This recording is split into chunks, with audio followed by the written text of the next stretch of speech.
Hello, my name is Megan, and I am here to read a story for Tales Under the Tree under the Ralph S. French Charitable Foundation Mighty Oak in the Mosaic Backyard universe. And today we are going to be reading Rosie Revere, Engineer by Andrea Beaty and illustrated by David Roberts.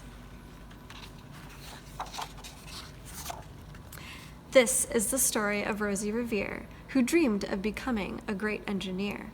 In Leah Greer's classroom at Blue River Creek, young Rosie sat shyly, not daring to speak.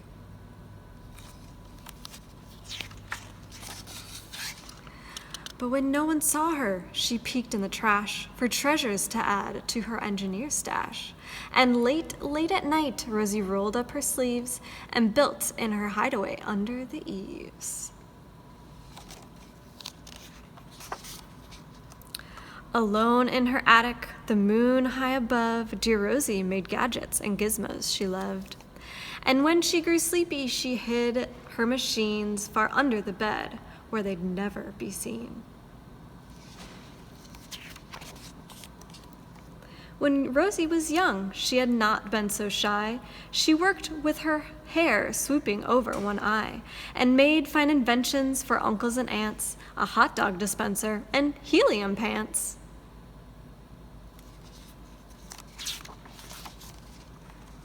The uncle she loved most was zookeeper Fred. She made him a hat to keep snakes off his head. From parts of a fan and some cheddar cheese spray, which everyone knows keeps the pythons away.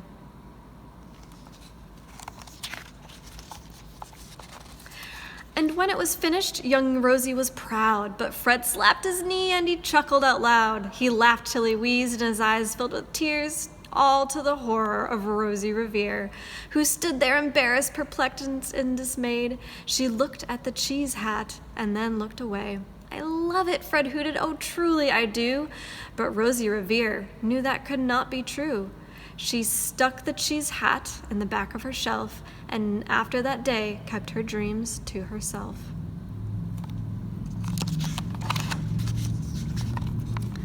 And that's how it went until one autumn day, her oldest relation showed up for a stay. Her great-great-aunt Rose was a true dynamo who worked building airplanes a long time ago.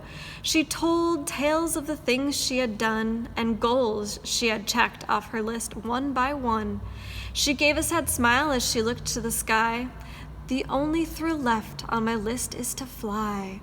But time never lingers as long as it seems. I'll chalk that one up to an old lady's dreams."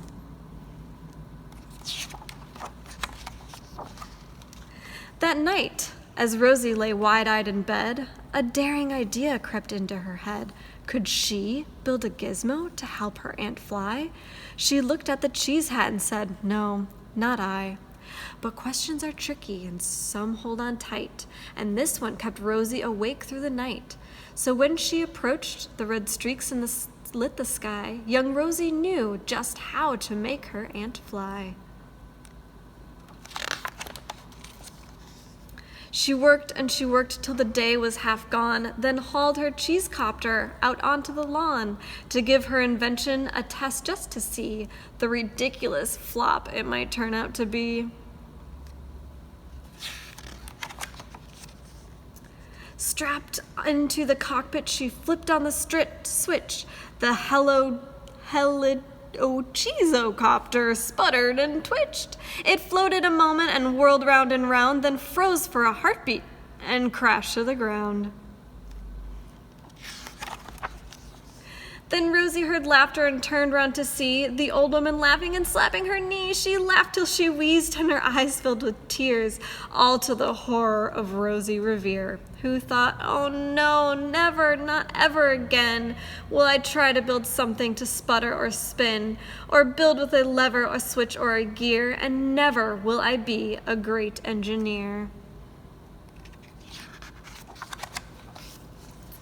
She turned round to leave, but then great-great-aunt Rose grabbed a hold of young Rosie and pulled her in close and hugged her and kissed her and started to cry. "You did it! Hooray! It's the perfect first try!"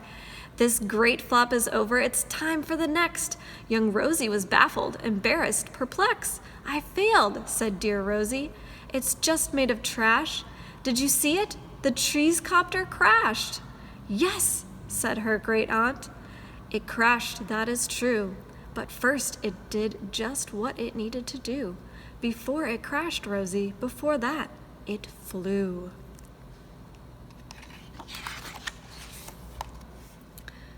Your brilliant first flop was a raging success. Come on, let's get busy, and on to the next. She handed a notebook to Rosie Revere, who smiled at her aunt as it all became clear. Life might have its failures, but this was not it. The only true failure can come if you quit.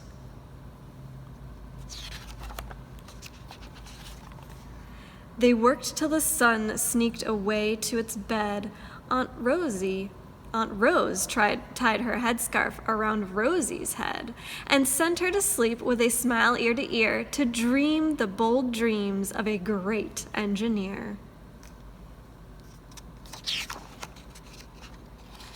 At Blue River Creek, all the kids in grade 2 build gizmos and gadgets and doohickeys too. With each perfect failure, they all stand and cheer, but none quite as proudly as Rosie Revere.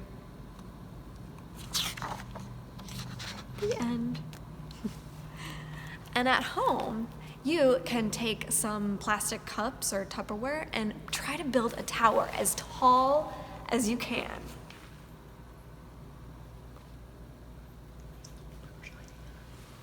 Thank you for joining us at Tales Under the Tree.